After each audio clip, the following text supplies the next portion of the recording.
نحمده ونصلي على رسوله الكريم اما بعد فاعوذ باللہ من الشیطان الرجیم بسم اللہ الرحمن الرحیم۔ سامعین و ناظرین، ایک بہت ہی اہم مسئلہ کہ ماہ رمضان المبارک کے مہینے میں اگر کوئی شخص رات کو نماز تراویح نہیں ادا کرتا تو کیا وہ شخص صبح اٹھ کر روزہ نہیں رکھ سکتا؟ تو اس مسئلے کی حقیقت کیا ہے، اس کے متعلق چند ایک گزارشات آپ احباب کی خدمت میں عرض کرنا چاہتا ہوں۔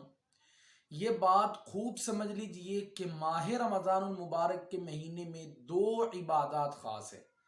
ایک ہے دن کو روزہ رکھنا، جو کہ فرض ہے، کیونکہ یہ دلیل قطعی سے ثابت ہے، قرآن کی آیت سے ثابت ہے، یا ایھا الذین آمنوا کتب علیکم الصیام۔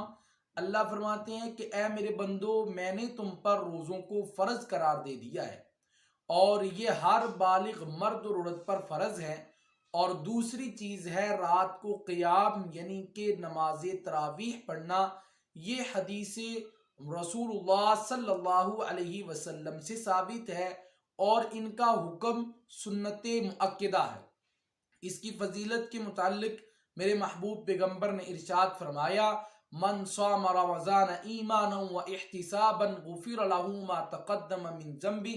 جس شخص نے ایمان کی حالت میں ثواب کی نیت کے ساتھ دن کو روزہ رکھا اور رات کو نماز تراویح ادا کی، اللہ رب العزت اس کے پچھلے گناہوں کو معاف فرما دیتے ہیں۔ اس لیے نماز تراویح پڑھنے کی بہت فضیلت ہے، اس کو ترک نہیں کرنا چاہیے۔ لیکن بالفرض والمحال اگر کوئی رات کو نماز تراویح نہیں ادا کرتا تو اب اس کا یہ مطلب نہیں ہے کہ وہ صبح روزہ نہیں رکھے گا۔ روزہ اور نماز تراویح ایک دوسرے کے لیے لازم اور ملزوم نہیں ہے، ایک دوسرے کے ساتھ مشروط نہیں ہے۔ روزہ الگ حکم ہے اور نماز تراویح الگ حکم ہے۔ ہاں، نماز تراویح کو جان بوجھ کر نہیں چھوڑنا چاہیے۔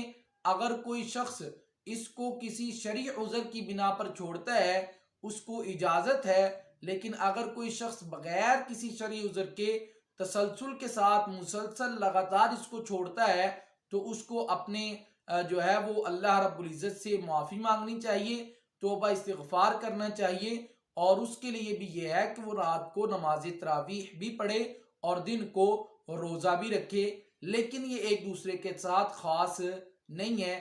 میں امید کرتا ہوں کہ آپ احباب کو یہ مسئلہ بالکل سمجھ آ چکا ہوگا۔ ویڈیو پسند آنے کی صورت میں ہمارے اس چینل کو سبسکرائب کریں، ویڈیو کو لائک اور شیئر کرنا مت بھولیں۔ ملتے ہیں نیکسٹ ویڈیو میں، تب تک کے لیے السلام علیکم ورحمۃ اللہ وبرکاتہ۔